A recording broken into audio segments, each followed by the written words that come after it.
네, 같이 기도함으로 시작하겠습니다.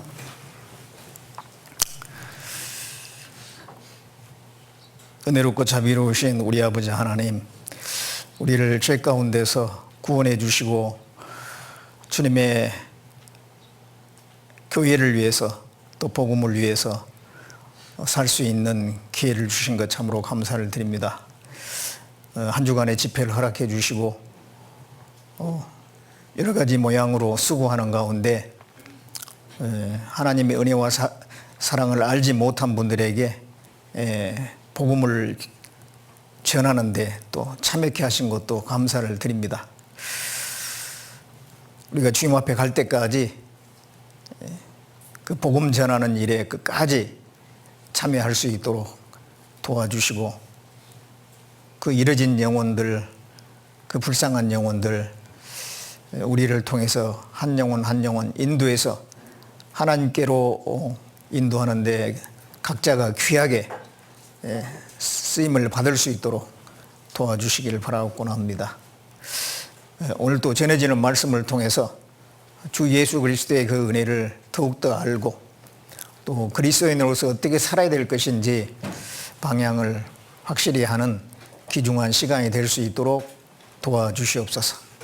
주 성령께서 함께해 주시기를 원하오며 우리를 구원해 주신 예수님의 이름으로 기도드렸습니다. 아멘. 같이 요한복음 3장 16절을 보겠습니다.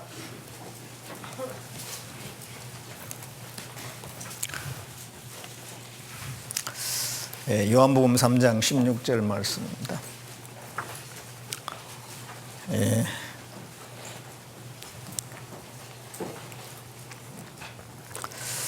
찾으셨으면 같이 읽겠습니다.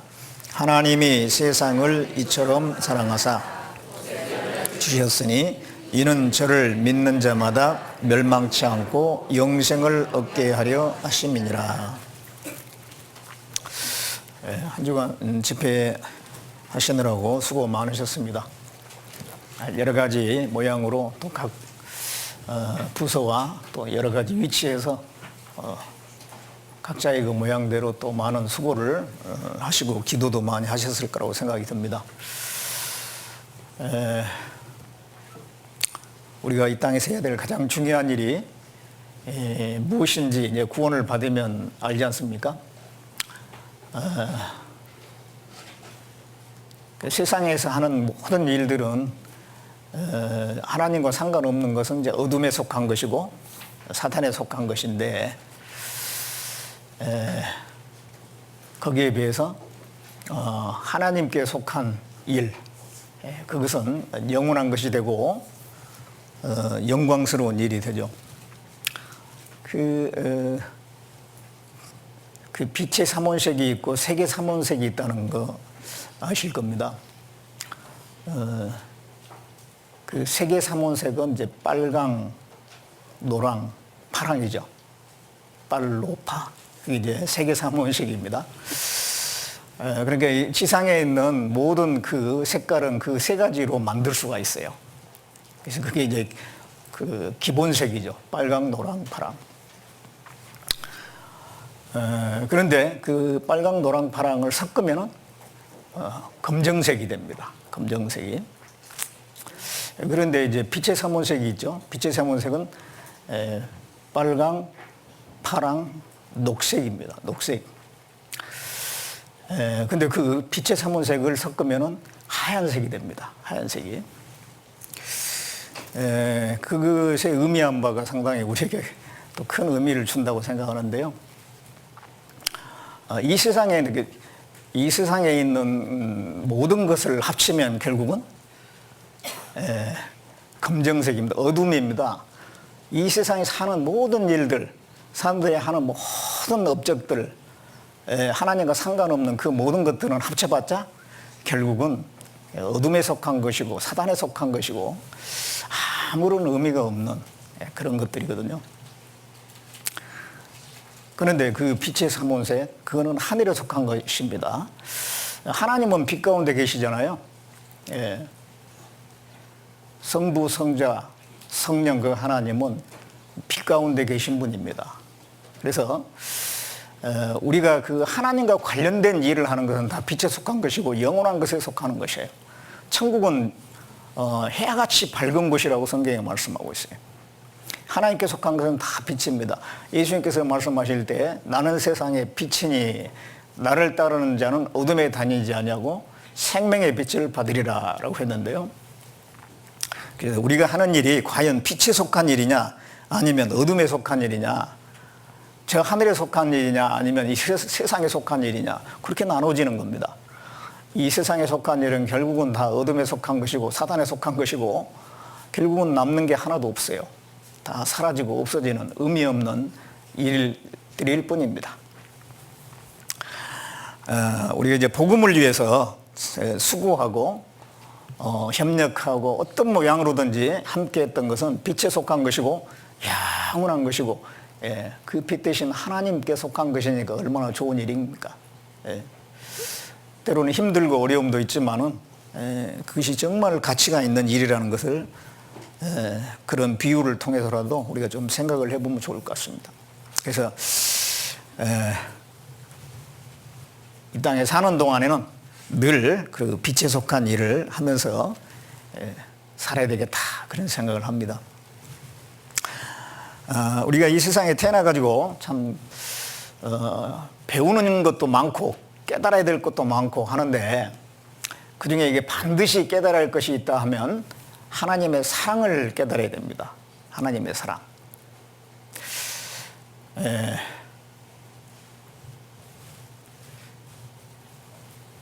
그 하나님의 사랑은 깨달아도 되고 뭐 안 깨달아도 상관없고 이런 게 아니에요. 반드시 하나님의 그 사랑을 깨달아야만 돼요. 하나님의 사랑을 깨닫지 못하면 영원한 저주를 받는 겁니다. 그래서 반드시 그 하나님의 사랑을 깨달아야 되는데, 하나님께서 먼저 그 사랑을 나타내 주셨어요. 하나님은 사랑이시다라고 성경에 말씀하고 있는데, 그래서 그 사랑의 하나님을 다양한 방법으로 나타내 주셨어요. 먼저 하나님이 만물을 창조하셨잖아요. 그 창조한 그 만물을 보면 하나님의 사랑이 나타나 있습니다. 하나님은 우리를 사랑하시는데 주시는 사랑을 하셔요. 주시는 사랑. 만물을 만들어서 우리에게 주신 거잖아요. 만민에게 생명과 호흡과 만물을 친히 주시는 자이심이라. 그래서 그 만물을 우리에게 주셨어요. 그 모든 게 나를 위해서 있는 겁니다. 하늘의 수많은 별들, 해와 달과 별들, 사실 나를 위해서 만들어 주신 겁니다. 그 태양을 보면 나를 향해서 힘있게 비치고 있는 것처럼 보이지 않습니까? 밤에 달을 보면 나를 따라오면서 계속 비추는 것 같아요. 별들을 보면 나를 향해서 무슨 신호를 보내고 있는 것처럼 보이잖아요.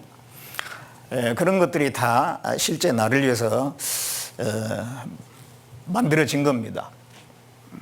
그리고 지구상에 있는 동물이 있고 식물이 있고 많은 것들이 있는데, 그 자세히 보면 다 나를 위해서 만들어 놓으신 거예요. 그 꽃들을 보면 참 아름답잖아요. 근데 그 벌들이 이렇게 다니면서 꽃의 색깔을 분별할 수 있는 게 아닙니다. 벌들은 꽃의 색깔을 모르죠.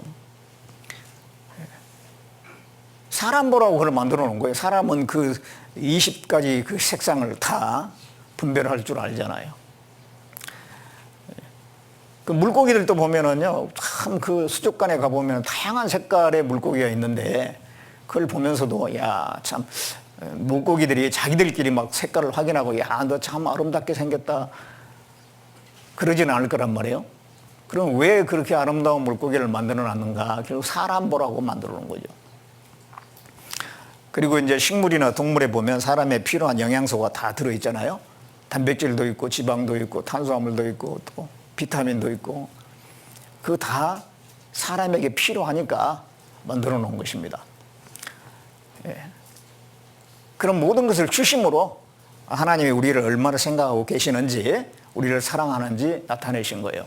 그리고 이제 그 동물들을 보면은요, 모성애가 다 있어요. 모성애가 간혹 없는 게 있는데, 그건 일부러 하나님 이렇게 만들어 놓은 거고, 대체적으로는 그 모성애가 있거든요. 그래서 그 새끼를 향한 그 어미의 그 사랑, 그게 얼마나 참 대단한지 몰라요. 펠리컨이라고 하는 새는 그 새끼가 이제 막 목말라서 죽어가잖아요. 그러면 자기 핏줄을 터뜨려서 피를 먹인다고 그러잖아요. 또 배고파서 죽어가면은 자기 가슴살을 뜯어가지고 먹이면서 자기는 죽는데요. 그런 모성애가 있어요. 생명을 바치는 모성애. 그 가시고기도 암컷이 알을 낳으면은 수컷이 이제 그것을 부화시킬 때까지 한 2주 동안 계속 그 알을 돌보는데 아무것도 먹지 않고 그것만 하는 거죠. 나중에 이제 일일이 입으로 또 터트려가지고 부화를 시켜요. 그래서 이제 2주 동안 아무것도 먹지 않았기 때문에 그 아빠 가시고기는 이제 죽습니다.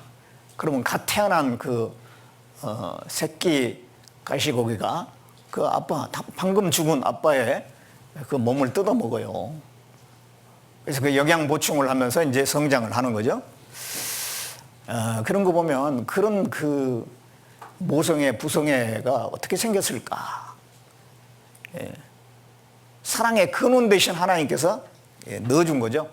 넣어준 겁니다. 사람도 모성애가 대단합니다. 그래서 어떤 분이 이제 아이를 가졌는데 아이를 가진 상태에서 이제 암이 발견된 거예요. 암을 치료하려면은 그 항암 치료하면 애는 이제 죽게 됩니다. 어떻게 해야 되나 이제 갈등을 하다가요. 결국은 아이를 살리기로 했죠. 그래서 항암 치료를 포기하고 아이를 살립니다. 나중에 아이를 낳았는데 이제 몸에 그 암이 다 퍼져가지고 결국은 죽게 되는 거예요. 여기 보시면 그 암 치료를 포기하고 태아를 살린 모성애 그랬는데요. 뱃속의 아기를 위해서 암 치료를 포기한 엄마. 이게 이제 아이를 갖게 됐는데 나중에 이제 암이 발견된 거예요. 그래서 고민 끝에 그녀는 아기를 살리기 위해 항암 치료를 포기했습니다. 숨도 쉬기 힘든 극심한 고통을 겪으면서 그녀는 아기를 낳겠다는 일념으로 견뎌냈다 이 말이에요. 그리고 결국은 그 암을 치료하지 못하고 죽게 됩니다. 이런 모성애가 사람에게도 있잖아요. 창조주 하나님이 넣어주신 겁니다. 그런 그 사랑의 마음을 넣어주신 하나님은 사랑의 본체시는 거예요. 근데 그 하나님의 사랑이 가장 극명하게 나타난 것은 물론 예수 그리스도를 통해서입니다. 예수님을 우리를 위해서 내준 것을 통해서 그 사랑을 확실하게 나타내 주셨어요. 그래서 요한복음 3장 16절 여기 찾으셨는데 하나님이 이 세상을 이처럼 사랑하사 이 세상 속에는 저와 여러분이 들어가 있죠. 하나님이 저와 여러분을 이처럼 사랑하십니다. 얼만큼 사랑하냐 하면 독생자를 주셨으니 독생자를 주시기까지. 독생자 하나님의 아들입니다. 예수님을 얘기합니다. 예수님을 하나님이라 했다가 또 하나님의 아들이라 했다가 도대체 헷갈려서 뭔 뜻인지 모르겠다 이제 그런 분도 계시는데 삼위일체 하나님 우리가 그걸 다 이해할 수는 없지만은 분명히 성경에는 그렇게 돼 있어요.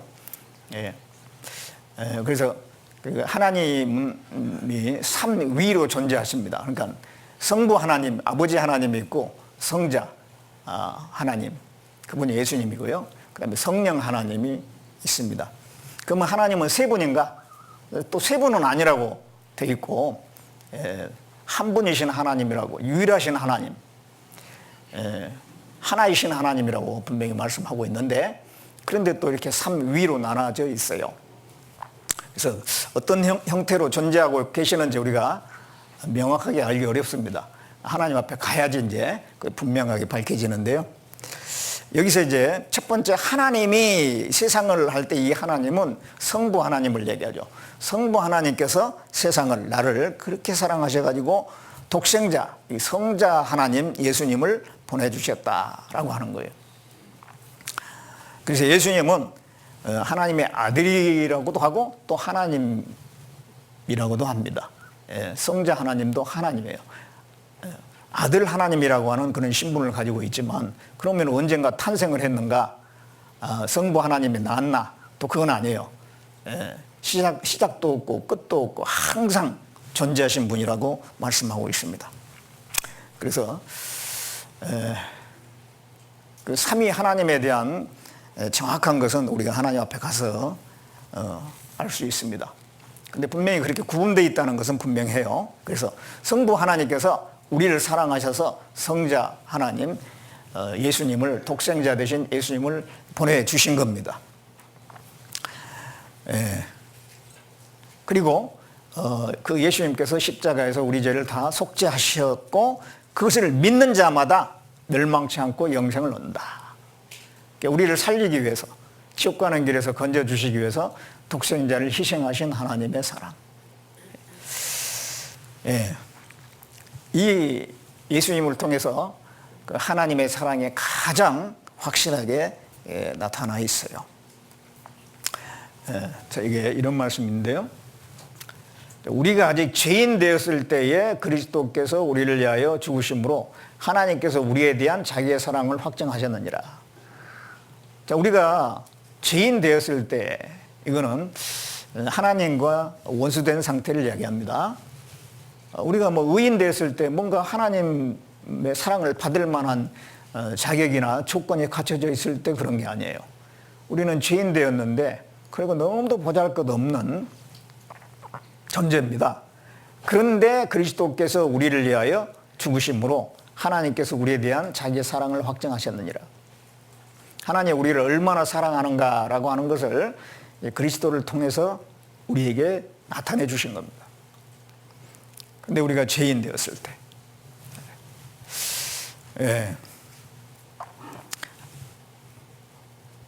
하나님께서 우리가 무슨 자격이 있어서 우리를 사랑하신 게 아니에요. 이스라엘 민족에 대한 사랑을 통해서 우리를 사랑하는 것을 나타내셔요. 그래서 구약의 그 이스라엘 민족에 대해서 하나님이 사랑 표현을 많이 했습니다. 특별히 신명기에 그런 표현이 또 많이 있고요. 또 뭐 스바냐 3장 16절에 보면 하나님께서 이스라엘 민족을 잠잠히 사랑하시며 즐거이 부르며 기뻐한다고 그런 말씀도 있고. 그런데 신명기 7장에 보면요, 하나님께서 너희를 택하셨는데 왜 택한 줄 아느냐? 사랑해서다. 그렇게 말씀을 하고 있어요. 너희가 뭐 숫자가 많아서 너희 택한 줄 아느냐? 너희는 가장 민족 중에 가장 작지 않으냐? 그럼 왜 너희를 택한 줄 아느냐? 다만 너희를 사랑하기 때문이다. 그렇게 이렇게 나와 있습니다. 그러니까 이스라엘 민족은 가장 보잘것없는, 민족적으로도 가장 보잘것없는 민족이었어요. 그런데 왜 그를 택했느냐? 다만 너희를 사랑하며 그랬어요. 너희를 사랑해서 선택했다. 그 이스라엘 통해서 뭘 우리에게 설명하려고 하는 거냐면, 우리 한 사람 한 사람 우리도 보잘것없다 이 말이에요. 정말 보잘것없고 미약하고 죄인들이고, 그런데 왜 우리를 구원해 주시는가? 다만 너희를 사랑하며, 우리를 사랑해서 구원해 주신다. 그것을 위해서 독생자 예수 그리스도를 보내주셨다라고 하는 것을 이스라엘 민족을 통해서 설명을 하고 있는 겁니다.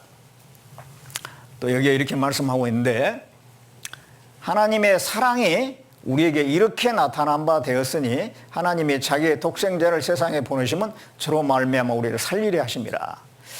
하나님의 사랑이 이렇게 나타났어요. 만물을 주시는 것도 하나님의 사랑이 나타난 거고, 하지만은 더 확실히 나타난 것은 자기 독생자를 세상에 보내셔서 우리를 살린 것, 그걸 통해서 하나님의 사랑이 더 확실하게 나타났습니다. 사랑은 여기 있으니 우리가 하나님을 사랑한 것이 아니요 오직 하나님이 우리를 사랑하사 우리 죄를 위하여 화목제로 그 아들을 보내셨습니다. 우리가 하나님을 사랑한 게 아니었죠. 하나님이 우리를 사랑해서, 가장 큰 문제가 죄니까 죄 때문에 우리가 하나님과 이렇게 교통이 안 되거든요. 그 죄를 해결하기 위해서 화목 제물로 그 아들을 보내셨다. 우리 죄를 해결해야만이, 그래서 하나님과 화목이 되는 거거든요. 그래서 그 화목 제물로 예수님을 보내셨다라고 말씀을 하고 있습니다.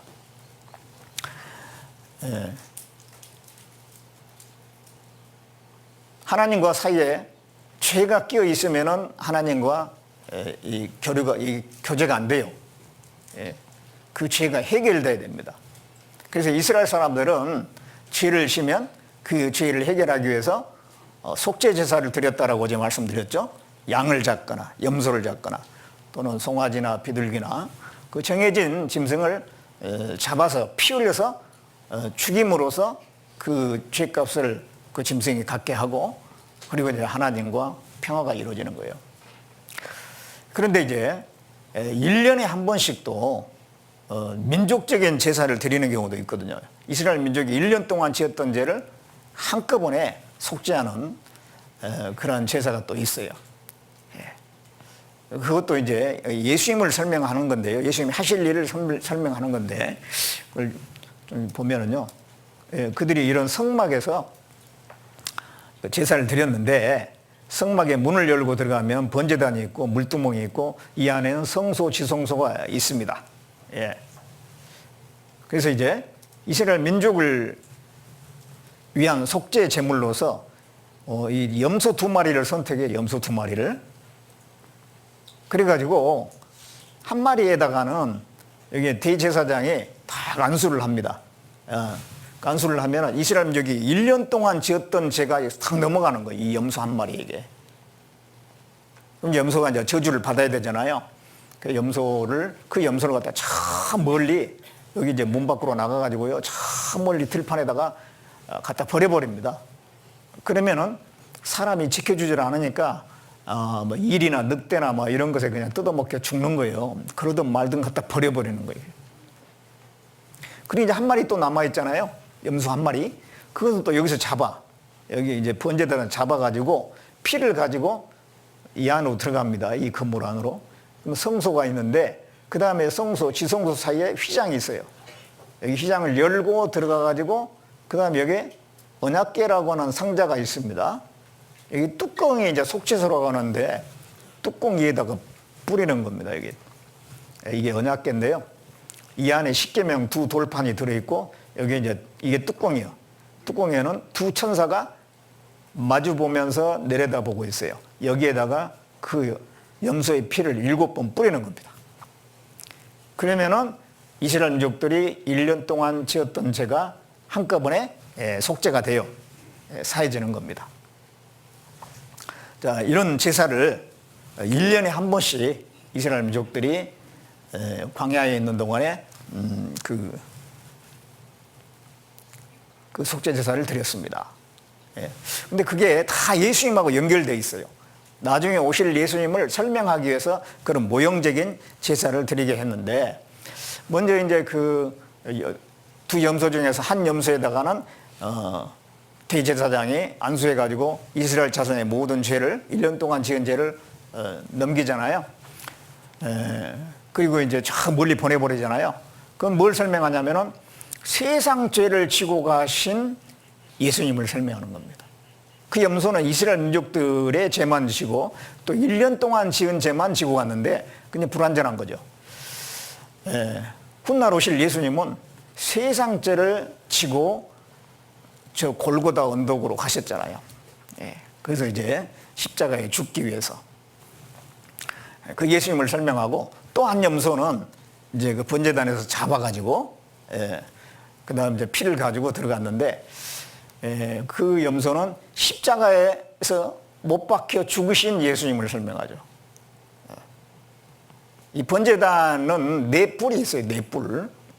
번제단이 있는데 사각형으로 되어 있습니다. 그래서 각 모서리에 뿔이 이렇게 올라와 있어요. 그것은 예수님이 그 십자가에 못 박혔는데 그 4 부분을 설명합니다. 예수님이 십자가에 이렇게 못 박히실 때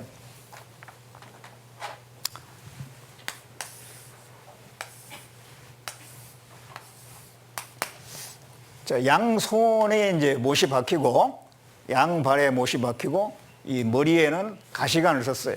가시관을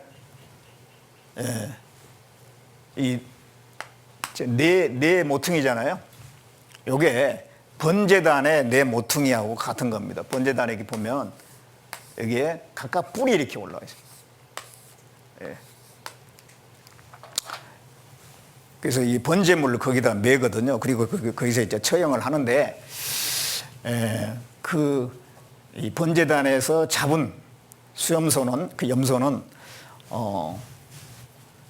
십자가에서 못 박히신 예수님을 설명하는 겁니다. 그 잡을 때 피가 흘려지겠죠? 예수님이 십자가에서 피를 흘리셨어요.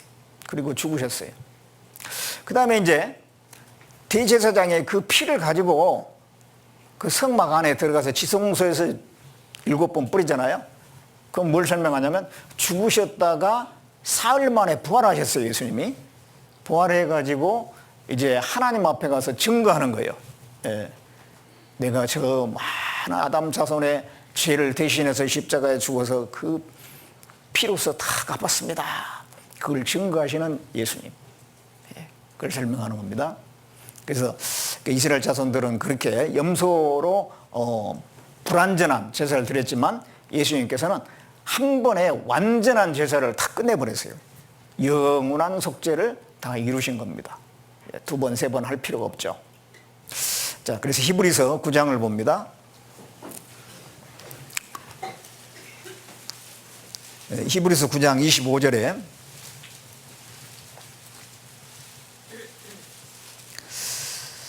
25절에 대제사장이 해마다 다른 것의 피로서 성소에 들어간 것 같이 자주 자기를 드리려고 아니하실지니 그리하면 그가 세상을 창조할 때부터 자주 고난을 받았어야 할 것이로되 이제 자기를 단번에 제사로 드려 죄를 없게 하시려고 세상 끝에 나타나셨느니라. 대제사장은 해마다 다른 또 염소를 선택해야 되잖아요. 이미 죽은 거 죽었으니까 또 새로 다음에는 새로운 염소 또 2마리를 골라가지고 또 속죄제사를 드렸어요. 그렇게 했는데 예수님은 그렇게 자주 자기를 드릴 필요가 없다. 왜냐하면 예수님은 영원하신 분이거든요. 영원하신 하나님이시니까 한 번 했는데 영원한 효과가 있어요. 그래서 자기를 단번에 제사로 드려 죄를 얻게 하시려고 세상 끝에 나타나셨느니라. 이것은 예수님이 단번에 십자가에 죽으실 때 죄가 끝나는 날이거든요. 모든 죄가 그때 다 속죄가 되는 날. 그래서 세상 끝에 나타나셨다 그랬습니다. 그래서 한 번에 다 끝내버렸어요. 한 번에. 그래서 이게 단번에라는 말씀이 여기에 여러 번 나오는데요. 28절에 보면 28절에 이와 같이 그리스도도 많은 사람의 죄를 담당하시려고 단번에 들이신 바 되셨고 그랬죠. 단번에 들이신 바 되셨다. 10장 10절에 보면 이 뜻을 조차 예수 그리스도의 몸을 단번에 들이심으로 말미암아 우리가 거룩함을 얻었노라. 예수님 단번에 완전한 속죄를 다 이루신 겁니다. 그런데 다른 종교들을 보세요. 다른 종교들은 뭔가의 어떤 경지에 도달하기 위해서 아니면은 뭐 천국에 간다든가 낙원에 간다든가 저기 극락에 간다든가 그렇게 할 때에 반복적인 어떤 행위를 통해서 그런 경지에 이를 수 있다라고 얘기합니다. 불교 같은 경우도요. 8정도를 계속 행해야 된대요. 8정도. 8가지 바른 도. 바른 도가 이제 뭐냐. 바로 봐야 되고, 또 바로 말해야 되고, 바른 행동을 해야 되고, 뭐 그렇게 해가지고 8가지.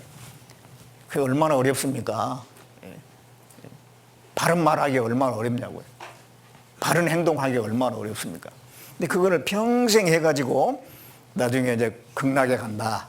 그게 이제 불교의 그런 교리입니다. 그러니까 한 번이 끝난 게 아니에요. 인간의 행위를 얘기하는 거니까 계속 죽을 때까지 해야 된다. 이제. 천주교 같은 경우는 7가지 계단이 있어요. 태어나면 처음에 영세 받아야 되고, 그 다음에 12살에 견진, 그 다음에 고해성사 해야 되고, 미사 드려야 되고, 그 다음에 혼배, 신품, 종부, 뭐 그런 여러 가지 성사가 있는데, 그런 걸 통해서, 천국에 간다. 그렇게 생각하는 겁니다. 이게 천주교 뭐 한때 추기경도 그 돌아가시기 전에 그랬잖아요. 자기 죄가 다 용서받고 하나님께서 나를 받아주셨으면 좋겠다고 그렇게 얘기했잖아요. 예? 그러니까 해도 끝이 없는 거예요. 단번이 아니에요. 예. 또 이슬람교 같은 경우 그래요. 이슬람교 같은 경우도 하루에 5번씩 꼬박꼬박 기도를 하잖아요. 그래서 뭐 그 사람들 보면 일하다가도요, 기도 시간 되면 뭐 누가 뭐라 해도 쫙 자리 펴놓고 기도합니다. 그리고 성지 순례를 해야 돼요. 예. 메카, 메디나, 예루살렘 이런 성지 순례를 해야 되고 또 계율이 있어요. 그런 계율을 잘 지켜가지고 그 알라 신께 간다. 그렇게 이제 생각하는 겁니다. 한 번에 되는 게 아닙니다. 어떤 행위를 계속 반복해야 된다 이 말이에요. 대체적으로 그 이방 종교들이 다 그거 같습니다.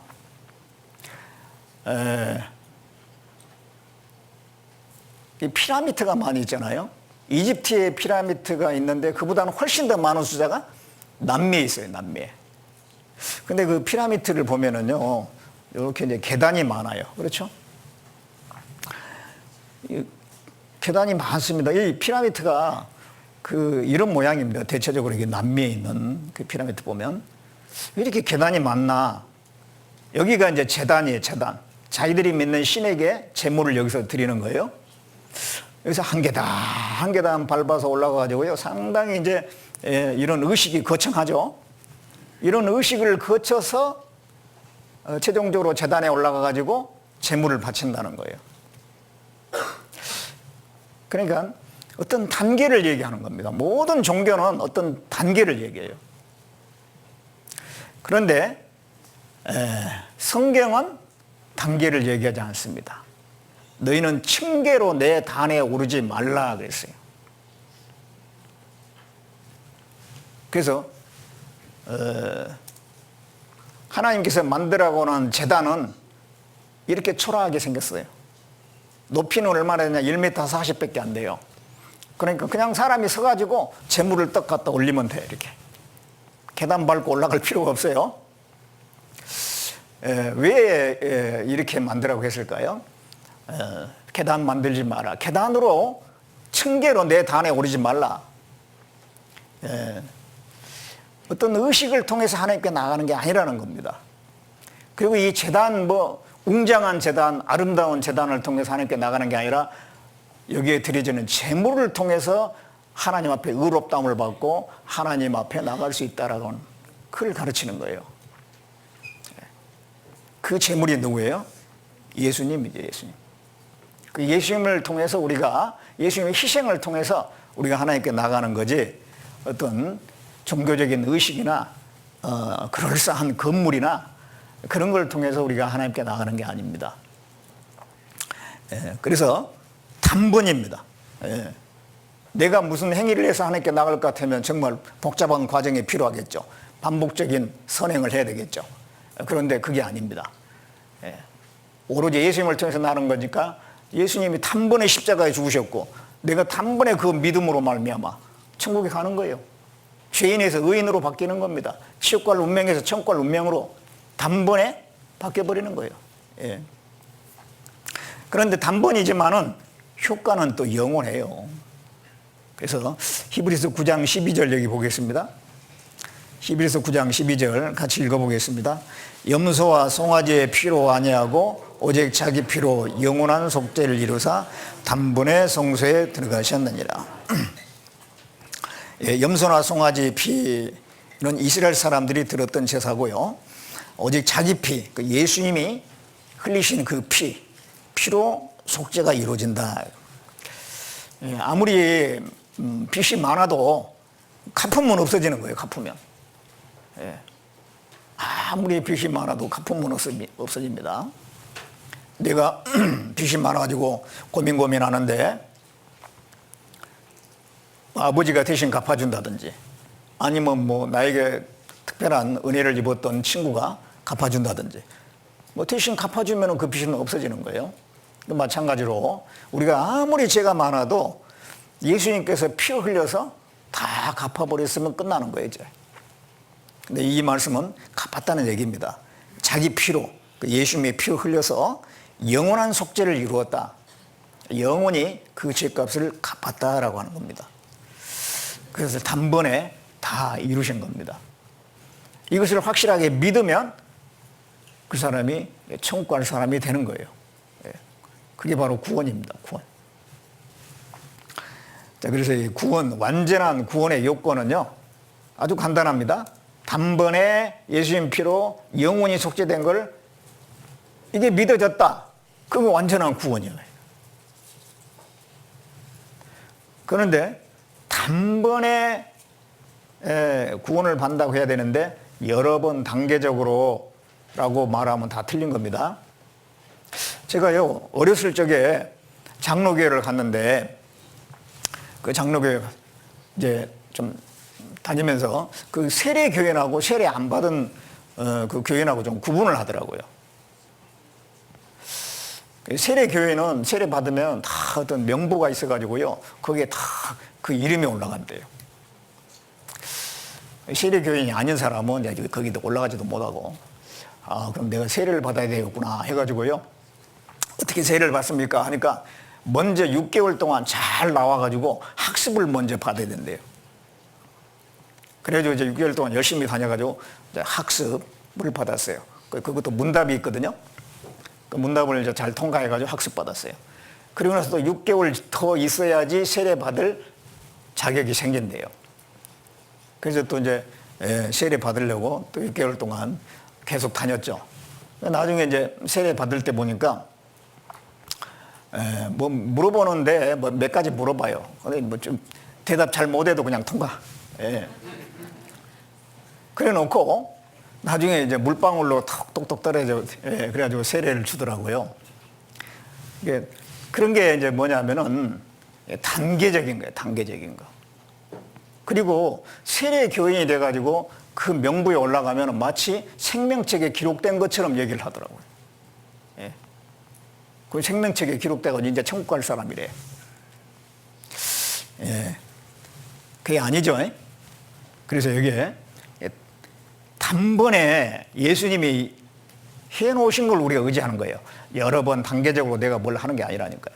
그리고 예수님의 피로 우리 죄가 사해지는 건데, 뭐 주의를 열심히 지켜야 된다. 또 어떤 안식교 같은 경우는요, 안식일을 지켜야지 완전한 구원이 이루어진대요. 또 어떤 뭐 직분을 맡아야 되고 헌금 열심히 해야 되고 무슨 특정 교파에 들어가야 되고 이런 게 아닙니다. 오로지 예수님 피로 영원한 속죄를 믿어야 되는데, 뭐 과거 죄는 사했는데 현재 지은 죄는 그때그때 자백하고 회개해야 되고, 아담죄 온죄는 사했는데 자범죄 내가 짓는 죄는 회개를 해야 되고, 그렇게 배운다면 그것도 이게 틀린 거예요. 영원한 속죄예요. 과거, 현재, 미래 모든 죄를 다 사해 주신 겁니다. 그것이 믿어졌다 그러면 이제 구원을 받은 거예요. 완전한 구원. 단번에 예수님 피로 영원히 속죄된 것이 믿어졌다. 나도 그러면 죄가 없어졌구나 하고 그렇게 믿어졌으면 그게 이제 완전한 구원입니다. 어떤 분들은 교회 좀 다닌 분들은요, 여기서 말씀을 듣고 그래요. 그 예수님께서 내 죄를 위해서 죽으셨고 나는 옛날부터 그거 알았대요. 그래요? 그러면 영원한 속죄는 언제 하셨어요? 영원한 속죄는 이번에 깨달았죠. 그럼 이번이 구원이죠. 옛날은 아니에요. 영원한 속죄가 아니면 그 죄에서로부터 완전한 해방이 안 돼요.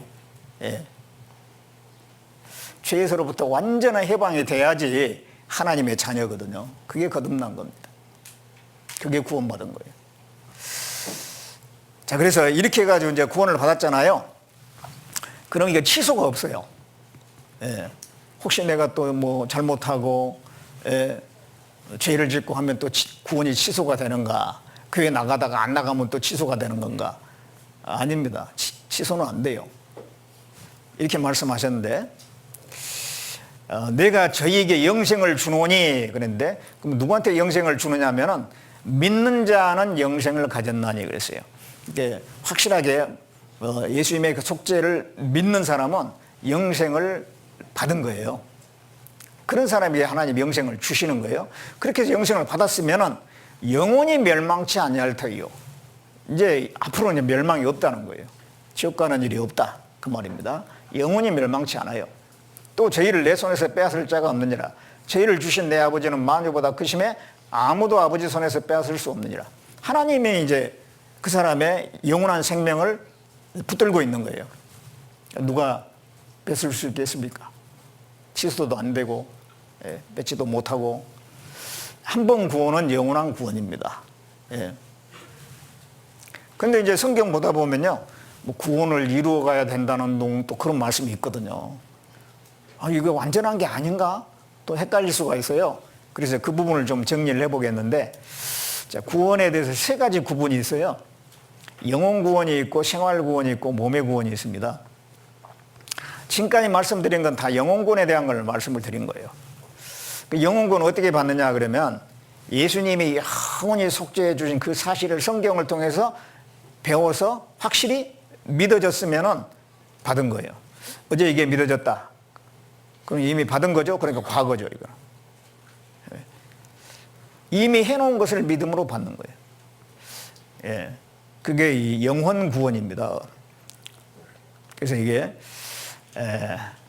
예수를 너희가 보지 못하였으나 사랑하는도다. 이제도 보지 못하나 믿고 말할 수 없는 영광스러운 즐거움으로 기뻐하니 믿음의 결국 곧 영혼의 구원을 받음이라.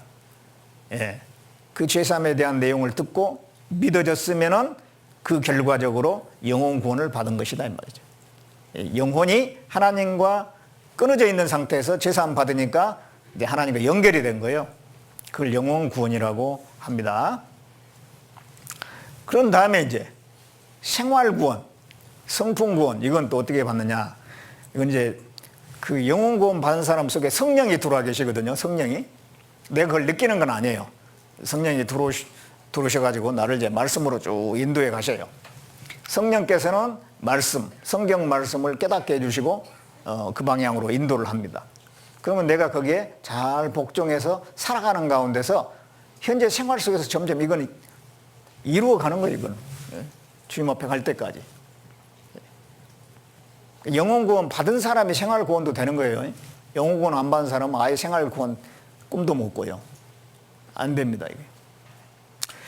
그래서 영혼 구원 받은 사람이, 그러니까 어린애도 그러잖아요. 태어난 아이가 자라가는 거죠. 근데 사상, 태어나긴 했는데 이게 죽어서 태어났어. 그럼 자라요, 못 자라요? 그럼 자랄 수가 없죠. 예.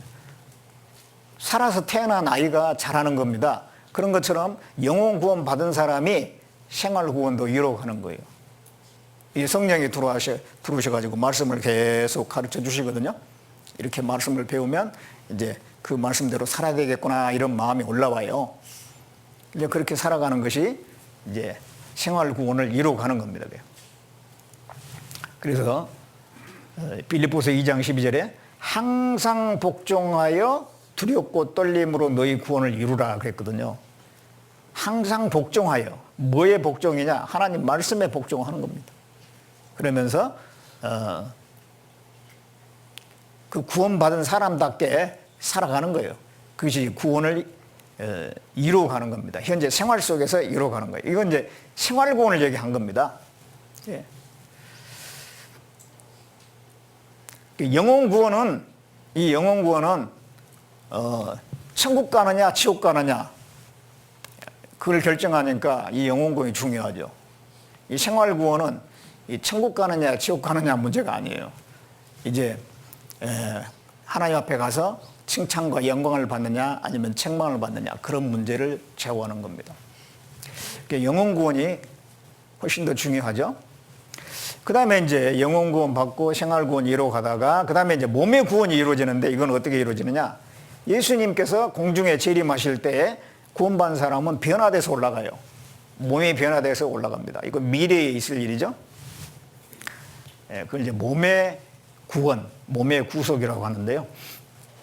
우리 성령의 처음 익은 열매를 받은 우리까지도 속으로 탄식하여 양자될 것 곧 우리의 몸의 구속을 기다리느니라 그랬어요. 구원은 받았지만 이 몸은 그대로 있어요. 그래서 죄를 짓고자 하는 속성이 그대로 있고 게으르고 싶고 편하고 싶고 뭐 이런 게 있거든요. 이것까지 이제 변화되는 것은 나중에 예수님이 오실 때 변화가 되는 겁니다. 그래가지고 예수님 오시면은 우리 몸이 아름다운 몸으로 신령한 몸으로 변화가 돼요. In an instant, they are given new, beautiful, immortal bodies. 예, 어르신이 그냥 갑자기 젊은 처녀가 됐습니다. 예. In an instant, they are given new, beautiful, immortal bodies. 예. 우리 어르신들은 이렇게 됐으면 좋겠죠? 예. 예, 젊음이 부럽잖아요. 저렇게 내가 젊을 때가 있었는데, 예쁠 때가 있었는데, 예. 좀 있으면요, 훨씬 아름답게 정말 신령한 몸으로 변화될 때가 옵니다. 주님이 오시면은 변화시켜 올라갈 거예요. 예. 우리 몸이 예수님의 몸처럼 됩니다. 부활하신 예수님의 몸. 그래서 오직 우리의 시민권은 하늘에 있는지라 거기로서 구원하는 자 곧 주 예수 그리스도를 기다리노니 그가 만물을 자기에게 복종케 하실 수 있는 자의 역사로 우리의 낮은 몸을 자기 영광의 몸의 형체와 같이 변케 하리라. 예수님이 오시면 우리 낮은 몸, 현재 몸이 낮은 수준의 몸이에요. 저질 몸. 그거를 영광의 몸으로 변케 하신다 그랬어요. 현재 우리 몸이 왜 낮은 몸일까요? 예, 뭐 일하면 피곤하잖아요. 그리고 아프기도 하고. 그 모양새가 좀 마음에 안 들지 않습니까? 예? 그 뭐 제대로 생긴 사람들 찾아보기 어려워요. 예. 그 뭐 무슨 연예인들 뭐 배우들 그런 얼굴은요. 뭐 1000명에 10,000명에 1명 나올까. 그리고 또 많이 손을 대가지고 고쳐서 또 그 모양이지 원래는 그렇지 않다는 거예요. 예. 제가 이 고등학교 이렇게 앨범, 중학교 때 앨범을 하고 이렇게 그 졸업 앨범이 있잖아요. 그걸 이렇게 쭉 보면은요, 참 다들 정말 삐뚤빠뚤 그냥 제대로 생긴 애가 하나도 없어요. 예. 아, 참 사람이 원래 이렇구나. 예, 낮은 몸이라 그랬습니다. 낮은 몸이. 나중에 이제 주님 오시면은 그게 완전하게 탁 바뀌는 거예요. 완전하게. 그래서 가장 아름답고 가장 완전하고 신령한 몸으로 바뀌기 때문에 괜히 지금 뭐 돈 들여가지고 고칠 필요 없어요. 괜히 돈 들여가지고 뭐 여기저기 고쳐 돈만 들어요. 그리고 또 완전해지지도 않아요. 예. 주님 오시면은 낮은 몸이 영광스러운 몸으로 바뀌게 됩니다. 그런데 또 어떤 분들은 걱정이 되는 분이 있어요. 예수님이 오시면 다 데려가는데 나만 쏙 빼면 어떻게 하나 이런 또 걱정하는 분이 있어요. 그런데 내가 정말 제 사함을 확실하게 깨달은 적이 있다. 그 구원을 받은 적이 있다 그러면은 예수님 오실 때 나를 데려가는 문제에 대해서 걱정할 것이 없어요.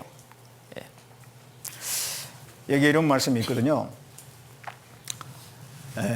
보라 내가 너에게 비밀을 말하노니 우리가 다 잠잘 것이 아니요 마지막 나팔의 순식간에 호련히 다 변화하리니. 나팔 소리가 나며 죽은 자들이 썩지 아니할 것으로 다시 살고 우리도 변화하리라. 자, 이 말씀은 고린도 교회에 보낸 편지인데요. 고린도 교회는 아주 육신적인 사람이 많았어요. 구원은 받았어도 좀 잘 못 사는 분들이 많았거든요. 그런데도 구원을 받았다면 예수님이 오실 때 다 변화한다 그랬어요. 다 변화한다. 예. 구원받은 사람들을 하나님께서 잊어버리지 않습니다. 다 챙겨가는 거예요. 자, 예수님이 이제 오실 때에 동시에 이 땅에 있는 구원받은 사람들이 순식간에 사라지거든요. 그러니까 이사하는 날이에요. 이 지상에 있다가 그 영원한 세계로 이사하는 날이거든요. 그 날이. 그런데 이 세상에서 가장 귀중한 것이 뭐겠어요? 빌딩이 금은보화가 귀중하겠습니까? 예수님의 피로 구원받은 그 사람들, 그리스도인들이 가장 귀한데 그거 빠뜨릴 리가 없어요. 여러분 뭐 이사 갈 때에 뭐 옛날에는 자녀들이 많잖아요. 5명도 있고 7명도 있고 막 그래요. 그렇다고 해서 자기 자녀 뭐 빼놓고 이사가는 집안 있나요? 다른 건 혹시 뭐 물건은 뭐 잊어버릴지 몰라도 자녀는 키웠고 챙겨서 갑니다. 가장 중요하니까. 마찬가지로 이 땅에서 이제 저 영원한 세계로 가는 날인데 그 예수님께서 어떻게 하죠 우리를 구원했는데 빠뜨리고 가겠습니까? 예, 반드시 챙겨가지고 갑니다. 예, 그래서 그게 이제 몸의 구원이에요. 몸의 구원. 자, 그러면 예수님 앞에 가면 어떤 일이 벌어지냐 그러면 그리스도의 심판대가 있어요. 그래서 신앙생활 잘한 것에 대해서 상과 영광을 받고요. 그런데 구원은 받았는데 신앙생활 제대로 안 했어. 그러면 책망과 부끄러움도 있습니다. 그렇다고 지옥 가는 건 아니에요. 책망과 부끄러움을 당하는 것도 얼마나 부끄럽겠습니까? 그 하나님 앞에서 그 많은 성도들 앞에서 이 그리스도의 심판대가 있어요. 그러니까 어떻게 살아야 되느냐? 그러니까 생활 구원을 잘 이루어 나가야 돼. 이제 영혼 구원은 이루어졌습니다. 몸의 구원은 자동적으로 이루어져요. 예수님 오시면 알아서 하실 거예요. 내가 할 수 있는 게 바로 이거예요. 내 의지가 들어가는 것이 이 생활 구원입니다. 그 말씀을 따라서 내가 얼마나 복종해서 하느냐, 그건 내가 선택하는 거예요. 요걸 잘해야지 이제 그리스도의 심판대 앞에 가서 상과 영광을 받고 칭찬을 받는 겁니다. 그래서 이제 앞으로 내가 생활 구원을 잘 이루어 나가야 돼. 성품 구원을 잘 이루어 가야 돼요. 신앙생활한 지 5년 되고 10년 되고 쭉 하면은 생활이 달라져야 되고 성품도 달라져야 되거든요. 근데 도무지 안 변하는 경우가 있어요. 그건 노력을 안 해서 그래요. 노력을 해야 되거든요. 그래서 생활이 달라지고 성품이 달라지고 점점 예수님을 닮아가야 돼요. 그것이 하나님을 기쁘시게 하는 삶입니다. 고린도 후서 5장을 봅니다. 고린도 후서 5장 9절 10절을 보겠습니다.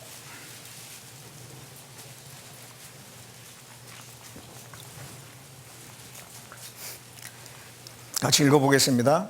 그런즉 우리는 거하든지 떠나든지 주를 기쁘시게 하는 자 되기를 힘쓰노라.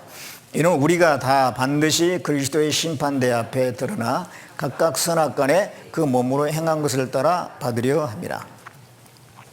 여기 10절에 먼저 보면 이는 우리가 다 반드시 다 구원받은 사람이라면 반드시 예외가 없어요. 그리스도의 심판대 앞에 다 드러나게 돼요. 그리고 각각 선악간에 몸으로 행한 것을 따라 판다는 겁니다. 구원받은 사람은 다 나중에 들림받게 되고, 그리고 이제 그리스도의 심판대 앞에 딱 서가지고요, 그동안 어떻게 살았는지 하나님이 이제 계산을 하셔요. 그래서 행한 대로 갚아주리라 그런 말씀이 있거든요. 우리가 구원받고 신앙생활을 어떻게 했는지 거기에 따라서 그대로 갚아주신다 이 말이에요. 그래서 몸으로 행한 것을 따라서 받는 겁니다. 몸으로. 하나님의 뜻이 분명히 있는데 그 뜻대로 살았느냐 안 살았느냐. 거기에 대해서 그대로 하나님이 갚아주시는 거예요. 그런데 몸으로 행한 것을 따라 그랬기 때문에 우리는 열심히 떼야 돼요. 열심히 떼야 돼요. 어떤 분은요, 자기는 마음으로 항상 하나님과 교제가 잘 되고 그런다는 분이 있어요. 그런데 교회도 안 나와. 교회 안 나오길래요, 신방을 갔어요. 아니, 자매님 왜 교회를 안 나오세요? 교회, 이 하나님의 그 몸된 교회 가운데 붙어 있어야 되고 그렇게 성경에 가르치고 있지 않습니까? 그렇게 말하니까 뭐라고 하냐면 자기는 하나님하고 지금 정말 교제가 잘 된대요.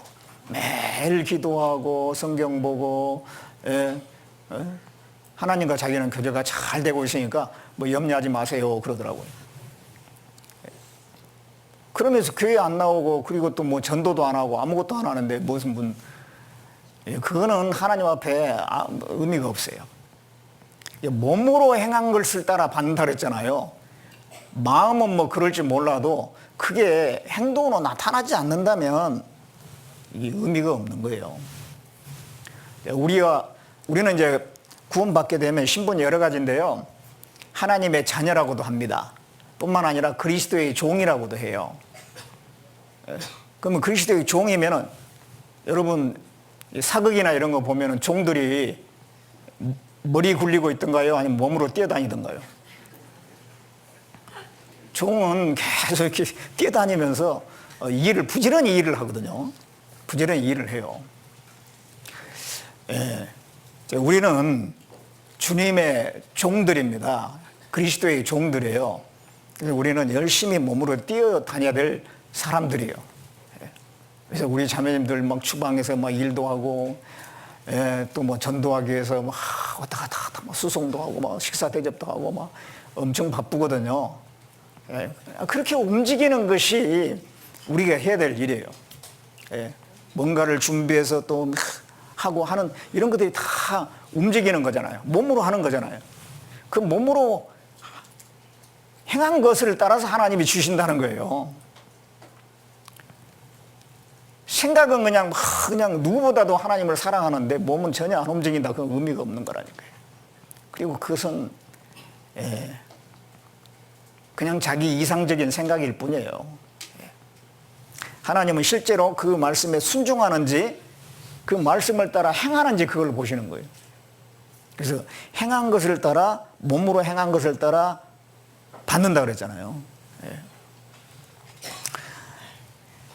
그래서 우리는 9절에 그런즉 우리는 거하든지 떠나든지 주를 기쁘시게 하는 자 되기를 힘쓰노라. 주님을 기쁘시게 하기 위해서 성경에 보면은 무엇이 주님을 기쁘게 하는 건지 나와 있어요. 그것을 계속 우리가 몸으로 행하면서 살아가는 겁니다. 그러면 이제 막 구원받은 분들은 그렇게 살면 되겠구나 하는데 또 쉽지가 않아요. 왜 쉽지가 않냐면 이런 상태에서 그래요. 구원 이후에 우리의 상태, 신분은 구원받자마자 의인이고 아들이고 영생을 얻어서 천국 갈 수가 있어요. 그런데 상태는 죄의 기질이 그대로 있다는 거죠. 옛 습관이 그대로 있어요. 예를 들자면은 내가 구원받기 전에 술, 담배를 좋아했다. 그럼 구원을 받았습니다. 지금 당장 천국 갈 수 있어요. 그런데 그 술, 담배 좋아하는 이 몸이 그대로 있잖아요. 그러니까 또 술도 생각이 나. 그리고 또 담배도 생각이 나고. 그러니까 이제 이걸 어떻게 이제 이겨나가느냐. 이런 문제가 있거든요. 그런 것들이 뭐 술, 담배뿐만 아니라 여러 가지 습관들이 있거든요. 요거를 잘 컨트롤하지 않으면 주님을 위해서 사는 거, 하나님을 기쁘시게 하는 삶, 그게 안 되는 겁니다. 그래서 이런 죄의 기질이 있기 때문에요.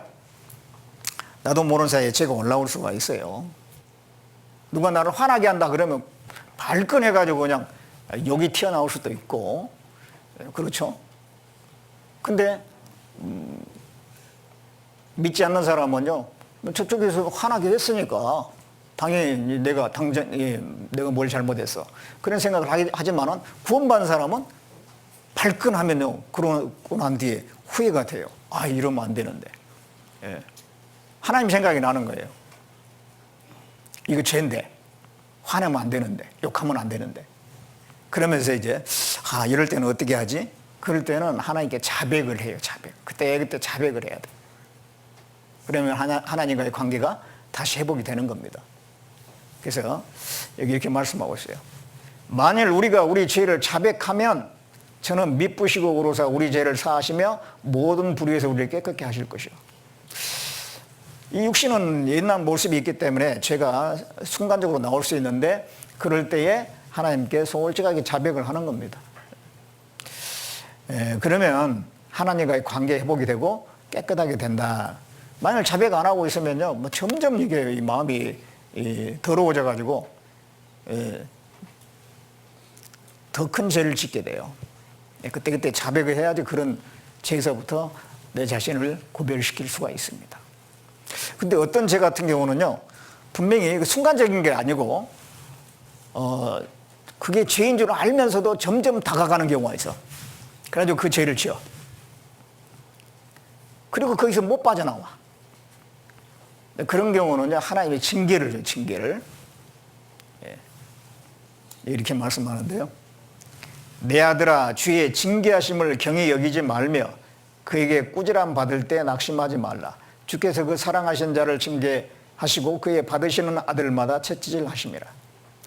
하나님께서 징계를 하시거든요. 이렇게 징계를 왜 하시냐면 그 죄의 연결고리를 끊게 하기 위해서입니다.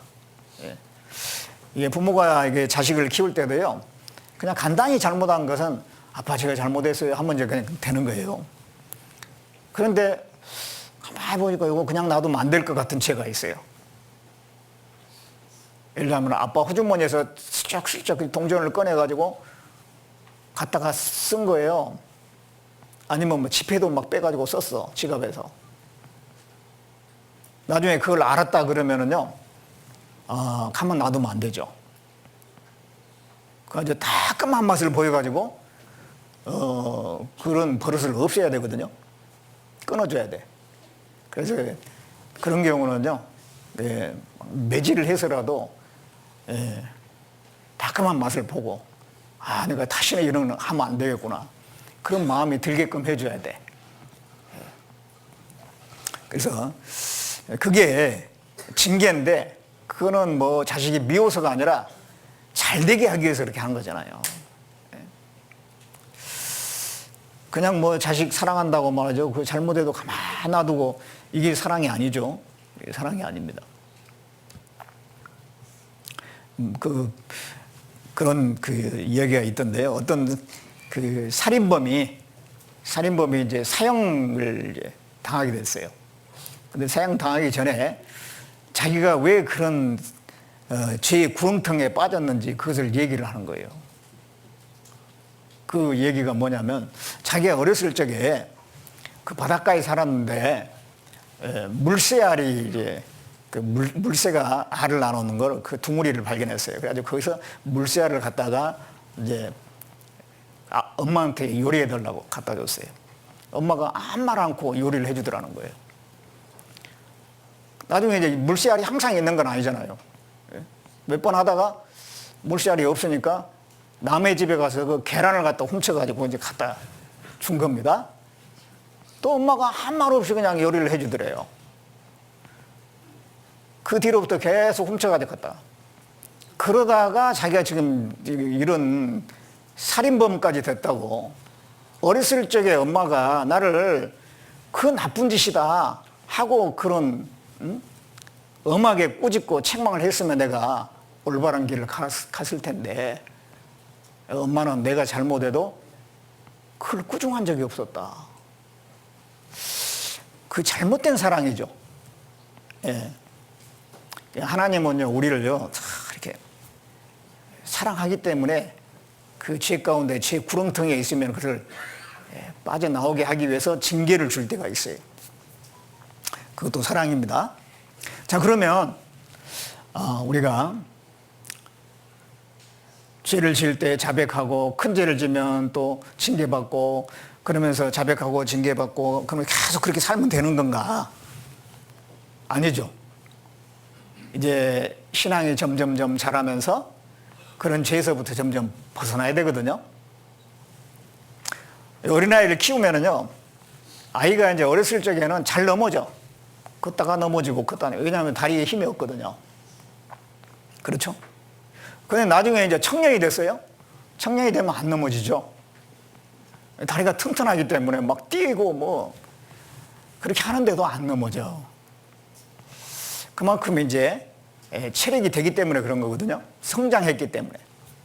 마찬가지로 우리가 신앙이 어렸을 때는 작은 죄도 넘어지고 자빠지고 그렇게 하지만 나중에 신앙이 성장해가지고 어느 죄에서부터 멀어져야 돼요. 습관도 다 버리고 끊고, 하나님이 슬퍼하시는 것이 죄거든요.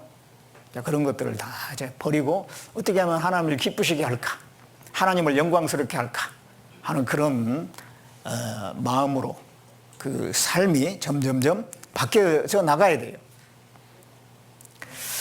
그러기 위해서 우리가 늘 이제 실천해야 될 것이 4가지가 있어요. 평생 실천해야 될 것이 4가지가 있는데, 이 자동차에 4바퀴가 있는 것처럼, 자동차에 4바퀴 있죠? 그런 것처럼 신앙생활에 네 가지 실천해야 될 것이 있습니다. 네 가지 이 실천을, 이거는 평생 해야 돼, 평생. 이 말씀, 기도, 교제, 전도인데요. 예. 이 생활을 우리가 평생 해야 됩니다. 그래서 평생 실천할 네 가지. 말씀을 계속 배워야 되고, 예, 이 말씀은 배운다고 그래요.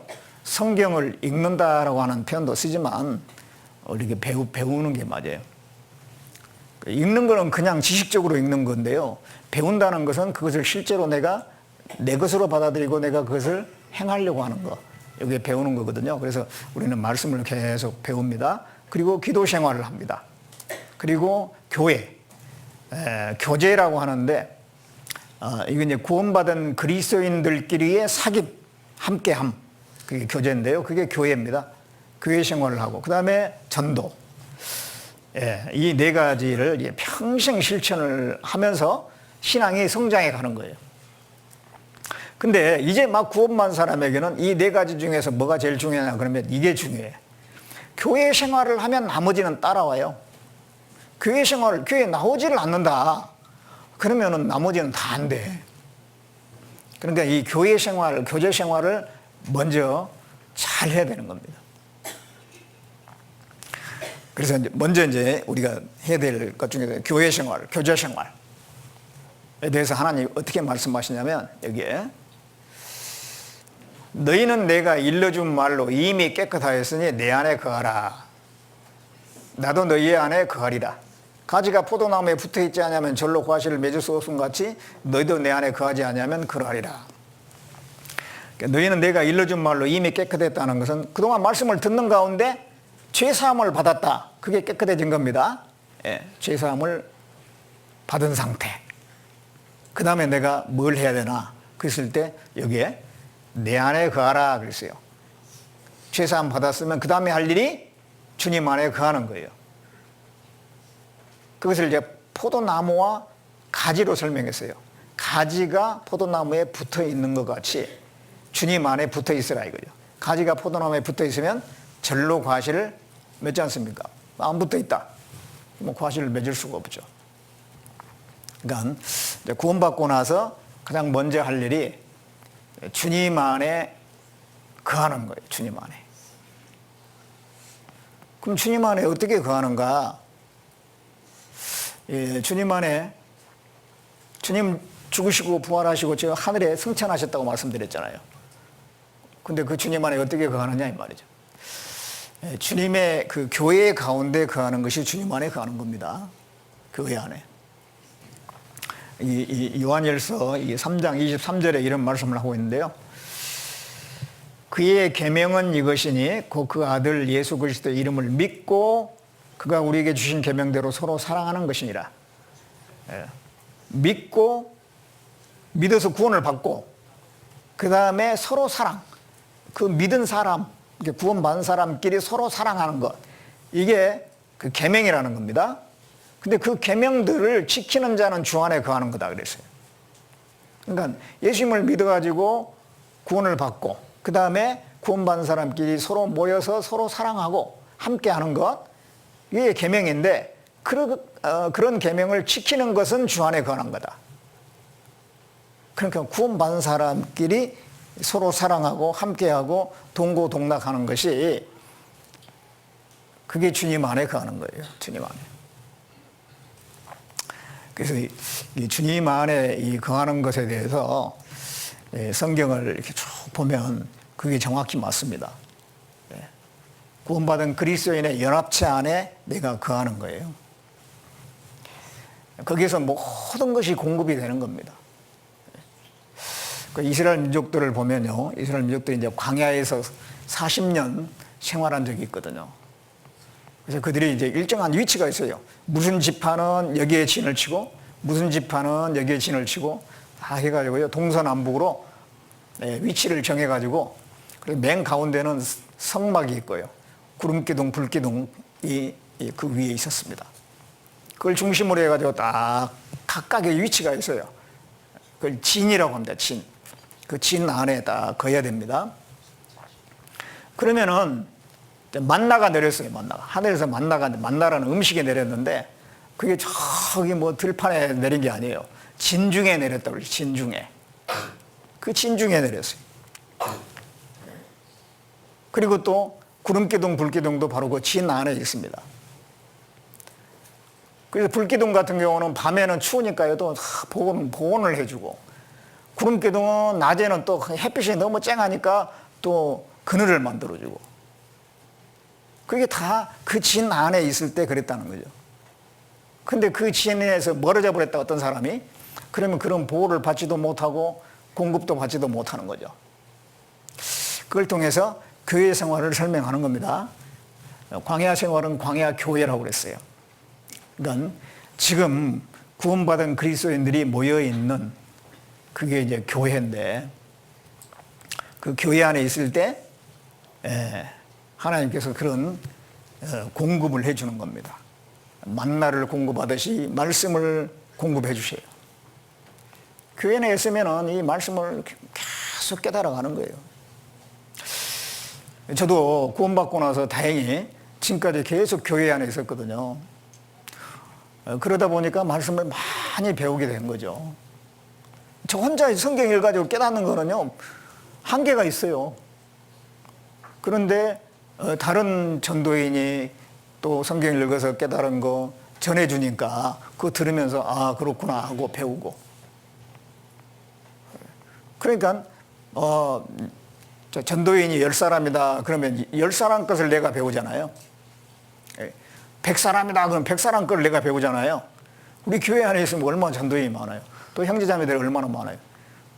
그런 분들 한마디 한마디 간증해서 듣고 막 그렇게 하니까요, 계속 빠른 속도로 배우는 거죠. 많은 걸 풍성히 배우는 거예요. 그래서 이 교회 안에 있어야지 충분한 공급이 이루어지는 겁니다. 그리고 그게 불기둥, 구름기둥이 딱 움직이면 따라서 막 가거든요. 그는 성령을 얘기하는데, 교회 안에 성령께서 우리를 인도해 가세요. 그 인도를 받습니다. 그리고 구름기둥, 불기둥으로 보호를 하잖아요. 낮에는 그 그늘지게 하고 밤에는 따뜻하게 해주시고, 그런 것처럼 교회 안에 있어야지 보호를 받는 거예요, 우리가. 그래서 우리가 이 안에서 동고동락하는 거, 그것이 주님 안에 거하는 겁니다. 주님 안에. 이게 신앙생활에서 가장 중요한 거예요, 사실은요. 이걸 그렇게 강조하는데 어떤 분들은요, 뭐 꼭 교회에 가야 됩니까? 그러면서 빠져나가는 경우가 있어요. 그런 분도 나중에 천국 가면 이제 구원을 받았으면 만나겠죠. 천국 가서 만나가지고 얼마나 후회를 할까요? 내가 교회에 있었어야 되는데. 이 구원받고 나서 교회에 있었던 사람과 교회 생활 안 한 사람하고 하나님 앞에 가보면 엄청난 차이가 있을 거예요. 그건 너무도 분명해요. 그러니까 우리는 뭐 죽자사자에게 붙어 있어야 되는 거예요. 이 사탄 마귀가 자꾸 이렇게 떼놓으려고 하거든요. 우리는 거기에 속으면 안 됩니다. 자, 그런데 어느 교회를 가야 되냐? 그러는데요, 여기 보면 요한계시록에 7교회가 나오는데, 이 7교회는 시대적으로 그 7교회를 설명하기도 하고요, 어느 한 시대에 이런 7모양의 교회들이 있어요. 지금도 우리 시대에 이런 7모양의 교회가 있다니까요. 그런데 이게 5개 교회는 책망을 받았는데 2개 교회만 칭찬을 받았어요. 이게 이제 여기 보면 에베소 교회가 있는데 처음 사랑을 버린 교회입니다.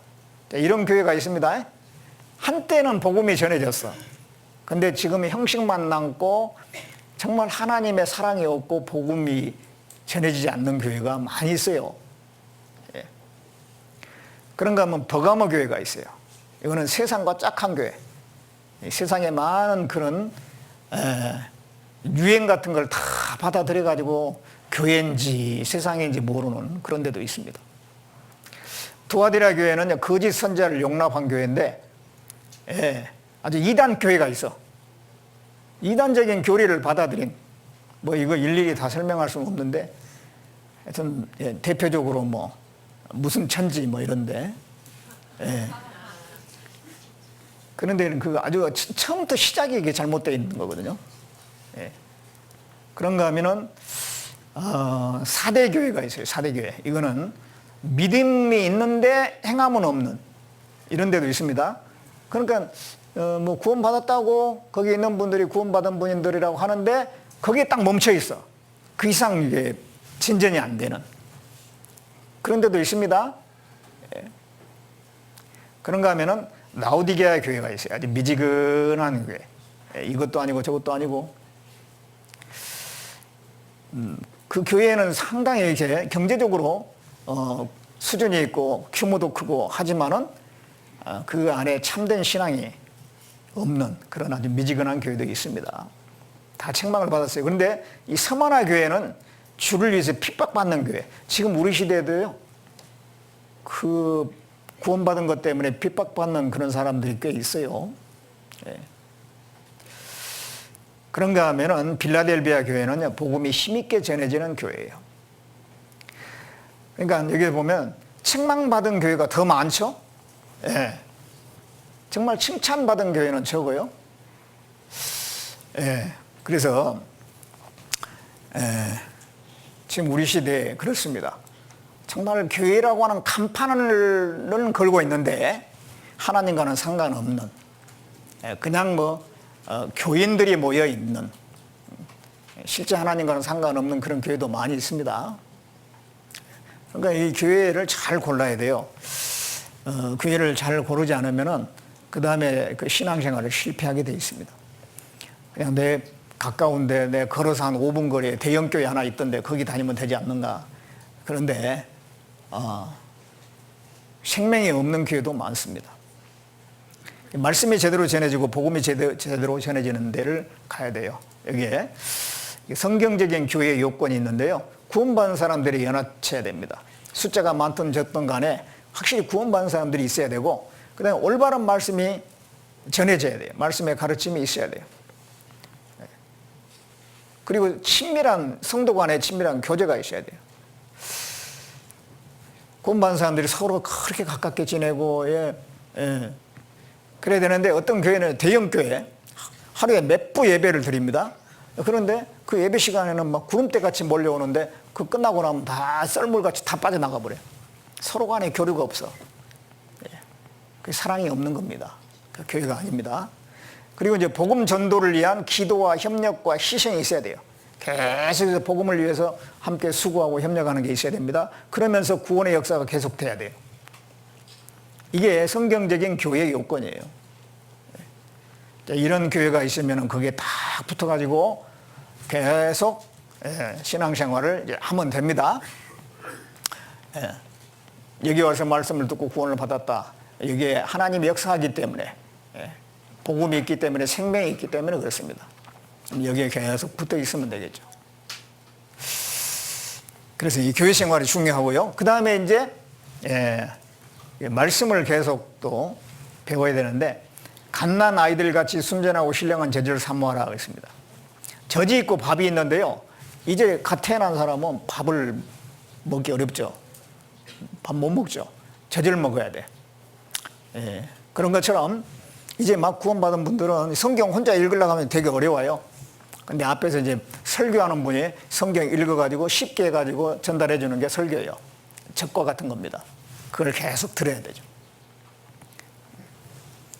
갓난아이는 눈만 뜨면 젖달라고 그러잖아요.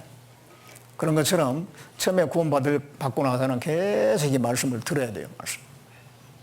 그러다가 나중에 이제 어느 정도 지나면은 읽어야 돼요.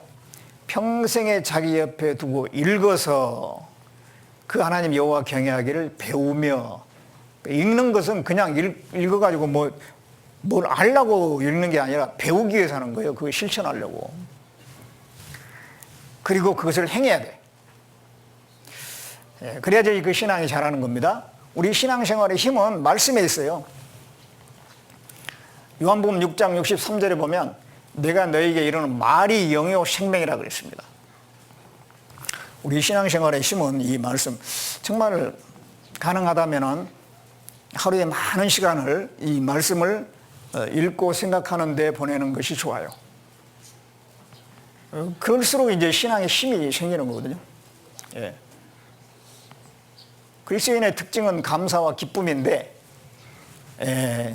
눈이 세상으로 돌아가면 감사와 기쁨이 없어지고, 이 성경, 말씀, 그쪽으로 계속 관심을 기울이고 시간을 많이 투자하면 마음에 감사와 기쁨이 있습니다. 신앙생활 힘이 있어요. 그래서 내가 왜 이렇게 참 힘이 없나, 자꾸 이게 죄에 넘어지고 자빠지고, 하나님의 뜻은 아는데 행할 힘은 없고, 이 말씀을 가까이 하지 않기 때문에. 내가 너에게 이르는 말이 영이요 생명이다 그랬어요. 그 말씀이 생명이에요. 그래서 이 말씀을 계속 듣고 배우고 해야 되고요. 이제 구원받은 지 좀 오래된 분들이 좀 문제예요. 좀 오래되면 다 알고 있다고 생각하거든요. 그냥 아는 게 아니에요, 그게. 이 말씀을 내가 또 읽어보면은요, 새롭게 와닿는 말씀이 너무 많은 거예요. 그냥 아는 게 아니라니까요. 이 성경은 너무도 방대해요. 또 한 문장에 여러 가지 의미가 있고요. 다양한 각도로 이게 봐질 수가 있는 겁니다. 그렇기 때문에 항상 이 말씀 앞에는 겸손한 마음을 가져야 돼요. 겸손하게 이렇게 말씀을 대해야지 이게 힘이 되는 겁니다. 그 다음에 이제 기도를 해야 되죠. 기도를 들으시는 주여. 하나님은요, 우리 기도를 다 들어주세요. 네가 진심으로 하는 기도는 다 들으십니다. 모든 육체가 주께 나오리이다. 전 지구에요, 80억 인구가 동시에 기도한다 합시다. 하나님께서 막 정신이 없겠죠. 누구 말을 들어야 되나. 그런 거 없어요. 그 80억 인구가 동시에 기도하는데도 하나님은 다 들으시, 다 들어요. 그러니까, 우리가 하나님께 계속 기도를 해야 됩니다. 계속 기도를. 그래서 쉬지 말고 기도하라. 쉬지 말고 기도. 계속 하나님과 연결되어 있는 걸 얘기합니다. 그리고 이제 마지막으로는 전도입니다. 전도.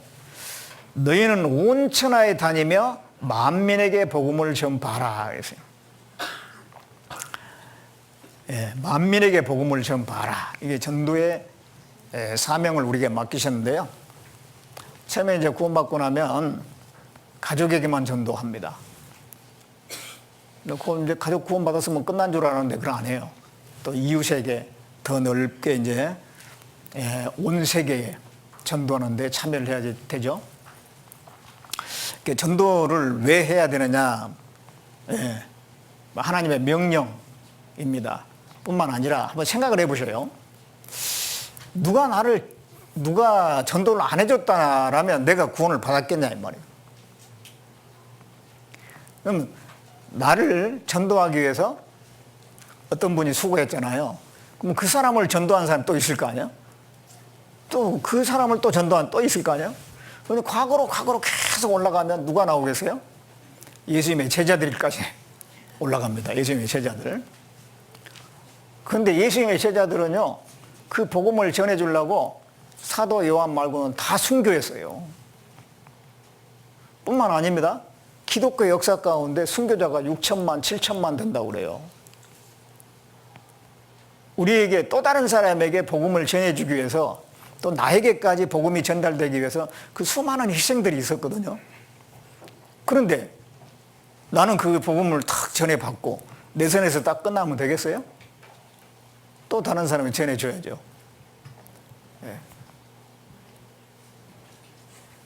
한 명에게만 전도하면 되겠어요? 2명, 3명, 막 주변에 있는 사람들 계속 할 수 있으면 계속. 예수님이 말씀했습니다. 30배, 60배, 100배의 결실을 맺어야 정상이라고. 그래서 우리가 이제 구원을 확실히 받았으면 구원받은 사람의 특징이 뭐냐면, 이걸 누구한테 전해줘야 되겠다 이런 생각이 올라오게 돼 있어요. 그게 본능이에요, 본능. 구원을 딱 받고 나면 이게 나만 알고 있으면 안 되는데, 부모에게, 친구에게, 아내에게, 남편에게, 자식에게 그 전하고 싶은 마음이 올라오게 돼 있어요. 그게 구원받은 사람의 증거예요. 그게. 나는 그런 마음이 전혀 없다 그러면 구원 아닙니다.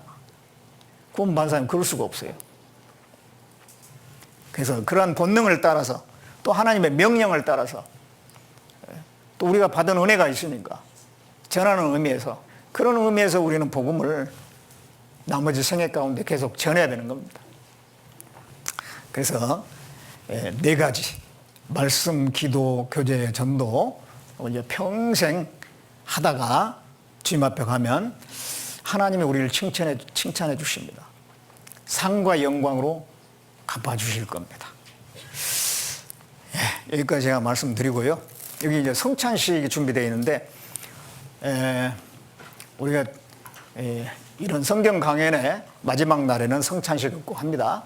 성찬에 관한 말씀을 찾고, 그 다음에 이제 진행하도록 하겠습니다. 고린도전서 11장을 보겠습니다. 고린도전서 11장 33절, 23절입니다. 23절. 내가 너희에게 전한 것은 주께 받은 것이니 곧 주 예수께서 잡히시던 밤에 떡을 가지사 축사하시고 떼어 가라사대 이것은 너희를 위한 내 몸이니 이것을 행하여 나를 기념하라 하시고 식후에 또한 이와 같이 잔을 가지시고 가라사대 이 잔은 내 피로 세운 새 언약이니 이것을 행하여 마실 때마다 나를 기념하라 하셨으니 너희가 이 떡을 먹으며 이 잔을 마실 때마다 주의 죽으심을 오실 때까지 전하는 것이니라. 예수님께서 이제 십자가에 죽으시기 바로 전날 밤입니다. 제자들을 모아놓고 떡을 나누시고 그 다음에 이제 포도주 잔을 나눠서 마시게 했어요. 그게 무슨 의미가 있냐면 예수님께서 그 떡을 나눠주시면서 이건 내 몸이니라 그랬어요. 예수님 십자가에 죽어서 우리 죄를 사해 주실, 그래서 고난 받으실, 찢기실 그 몸을 의미한다 이 말입니다. 그래서 이것은 내 몸이니라 그러고요. 또 포도주를 나눠주실 때는 죄사함을 얻게 하기 위해서 많은 사람을 위하여 흘리는 바 나의 피, 곧 언약의 피다 그런 말씀을 했습니다. 그 죄사함을 얻게 하기 위해서 흘리신 예수님의 그 보혈을 의미한다 그런 얘기입니다. 그래서 그것을 먹고 마심으로써 나를 기념하라. 기념하라는 것은 기억하라 그 말입니다. 기억하라. 그래서 그 이제 성찬식인데요. 그걸 계속 이제 제자들도 하고 교회 역사 가운데 지금까지 해온 겁니다. 그래서 우리가 성찬식을 할 때 먼저는 기억을 해야 돼요. 예수님이 나를 구원하기 위해서 그 몸이 고난 받으셨고 피가 흘려졌다라고 하는, 거기에는 그 하나님의 사랑이 있는 겁니다. 나를 그렇게 사랑하셔서 그렇게 하셨다라고 하는 것을 다시 한번 생각하는 겁니다. 그게 우리 신앙생활의 그 에너지가 되는 겁니다. 그 신앙생활의 동기가 되는 거예요. 하나님 나를 그렇게 사랑하셨기 때문에 내가 또 그 보답하는 마음으로 신앙생활을 하는 겁니다. 그래서 먼저 그 성찬식을 할 때 그 사랑을 기억하라는 겁니다.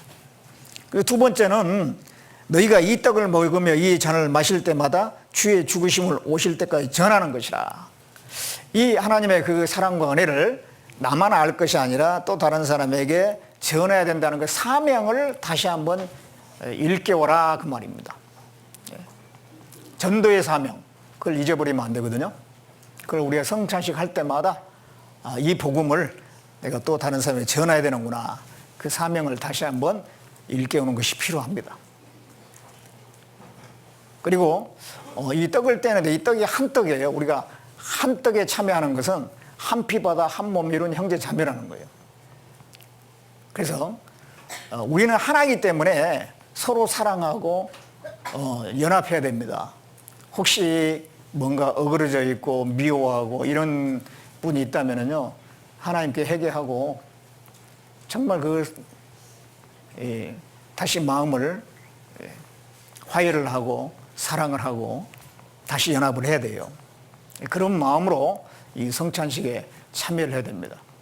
첫째는 하나님의 그 사랑을 기억하고, 두 번째는 전도의 사명을 다시 한번 생각하고, 그 다음에 우리는 한 교회 안에서 형제 자매들이니까 서로 사랑하고 연합해야 된다고 하는 그러한 중요한 가르침을 마음에 새기면서 성찬에 참여하시면 좋겠습니다. 그러면은 담임 목사님, 변종미 목사님이 성찬을 위한 기도해 주시고요. 다른 성찬 위원 나오셔가지고 진행을 해 주시면 되겠습니다.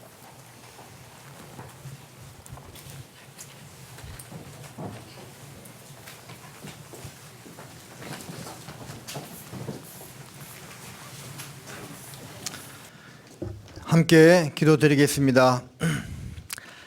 사랑과 은혜가 풍성하신 우리 아버지 하나님, 지난 한 주간 성경 강연에 주님 은혜 가운데 또 마칠 수 있도록 허락해 주심에 감사합니다. 이번에도 귀한 영혼들 불러주시고 또 구원받도록 허락해 주심에도 진심으로 감사드립니다. 말씀을 들었던 분들 몸된 교회 안에 거할 수 있도록 하나님께서 자비와 능력 베풀어 주시기를 바랍니다. 또 집회를 마무리하면서 주의 명을 쫓아 성찬식을 가지고자 합니다.